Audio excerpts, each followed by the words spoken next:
of the RDFNL Footy Show. Thanks to our friends at Ontime Delivery Solutions. My name's Yeendy. I'm joined by Jordan Doyle, the RDFNL Operations Manager, who's got off the bench due to technical hiccups, and we thought we'd use you as the spare man to help us out. Yeah, g'day Yeendy, good to be here. Looking forward to it. Yeah, that's fantastic. Every operations manager's going to have a bit of a run this year, and you've dusted off the boots and you're ready to go. Yeah, it's been a long time coming, but hopefully live up to expectations. So plenty of fines coming your way, mate.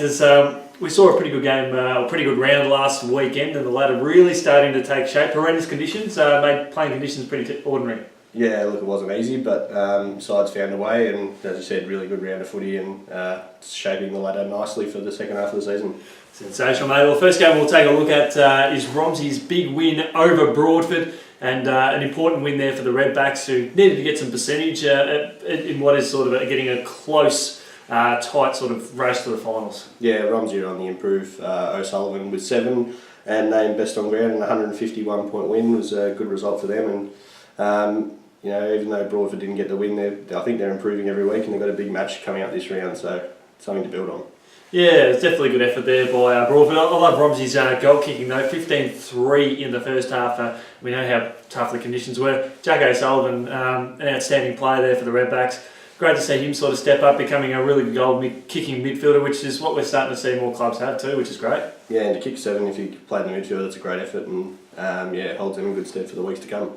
A game that I certainly expected to be a little bit closer, and unfortunately the conditions didn't really faze them too much. Diggers Rest had a really big win over the Sunbury Kangaroos, and a stat that I did have thrown my way by Tara over at the Star Weekly is this is the second game in a row where these two teams have met, and the Sunbury Kangaroos have gone goalless for the first three quarters. Yeah, it's an amazing stat, and yeah, the Kangaroos wouldn't be happy with that stat, but Diggers Rest continue on their merry way, and Costigan with 4 named best player, and it was a pretty comprehensive victory by the Borough. Good to see Stuart Clark in there have a pretty good game as well there for the Boroughs. Just one of the great players sort of going around. Sunbury Kangaroos will be a bit disappointed by that performance, but they still had some good contributors. Yeah, they've been a little bit up and down, the Kangas this year, but their 3 best players on the weekend, Corso, Streif and Gregory, are names in the competition that we're all aware of, and they'll be looking to bounce back this week and improve their performances, consistency wise throughout the rest of the year. Yeah, it should be fingers crossed they can still play some good competitive football, given that they're theoretically still in the mix for the finals. So they're a quality side. You can't keep a good side down for too long. I thought one of the closest games of the round on paper, sort of heading into the game, and ended up delivering, is Lansfield and Rockbank, and the Tigers. They got up for their second win of the season. Yeah, it's good to see Lansfield get another win on the board, and it was a super competitive match, as you mentioned, and Rockbank were right in it the whole day. We're actually in front at 3/4 time, so they'll be disappointed not to get over the line, but some good signs again for the Rams, and well done to Lansfield for their second win. And unfortunately for Ricky Cameron, kicked 4 goals to 3/4 time before finishing the game on the bench. I don't think, from what I understand, I don't think the Rams even had a bench. Well, they pretty much didn't have a bench in that final term, which when the game was on the line, was a bit tough. Good to see Morgan step up and kick a couple of goals, but with big Will Brock in the ruck was fantastic. He had a great contest there with Mitch Baumgartner. Another important game, and a result that I think the Centrals won't be too disappointed with.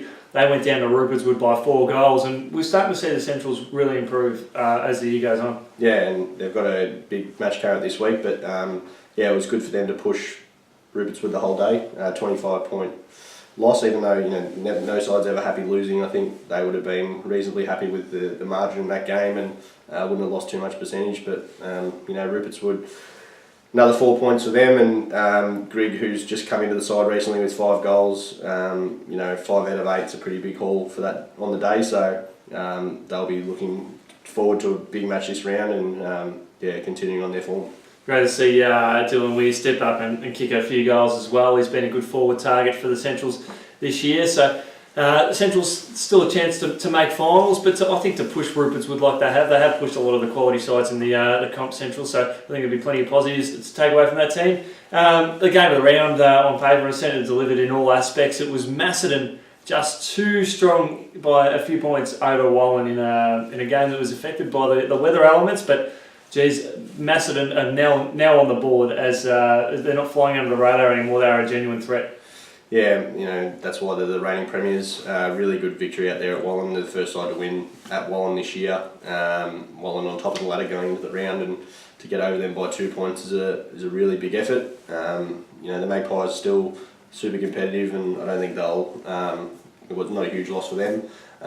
Probably a good thing coming into the second half of the year to realise that they are beatable at home, and they've got to be on their game every week. But the Cats are really looking good again, and they're shaping up well for the second half of the season. And I think Wallen have proven themselves as a genuine threat this year, as a genuine contender. So for them to play as well as they have, that's the second game of the year they have lost. They lost to Diggers Rest in their worst performance of the year, but then to lose that one by only a handful of points, they could be undefeated, or they've certainly shown that they're a quality force against all the good sides, and including themselves being in that category of being a quality side. Yeah, I think they're going to be right there when the whips are cracking at the end of the season, and these sort of matches hold them in pretty good stead for the finals, which they'll be in later in the year. The Bombers, a team that has usually taken the sword to quite a few clubs over the past sort of 7 weeks or so. They had an interesting game against the Hawks. The Hawks finishing strongly in that final term, but I think the Bombers, they'll be happy with that performance. But I think the Hawks, they're pretty disappointed that they didn't show that form in the final quarter right throughout the other quarters.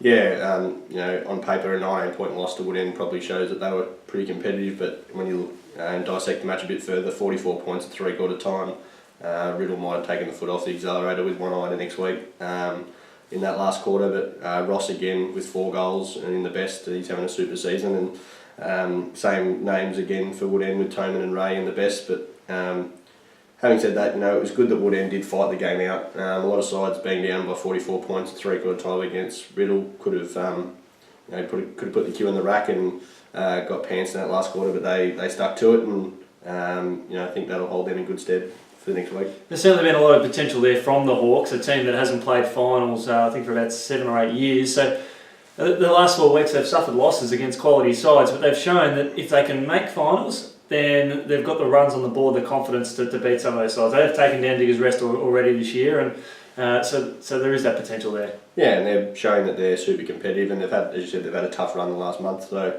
they haven't been embarrassed in any of those matches, and they've got a really big match against Centrals coming up, and then a little bit of an easier run on paper, so who knows, with Woodend going deep into the season, there's a fight there for the 6th spot on the ladder. Yeah, it certainly is alive and well. We'll be talking about that a little bit more later on in the week. George, thanks so much for joining us in this edition of the show. We look forward to catching up with you later on. No worries, good on you, Yeendy.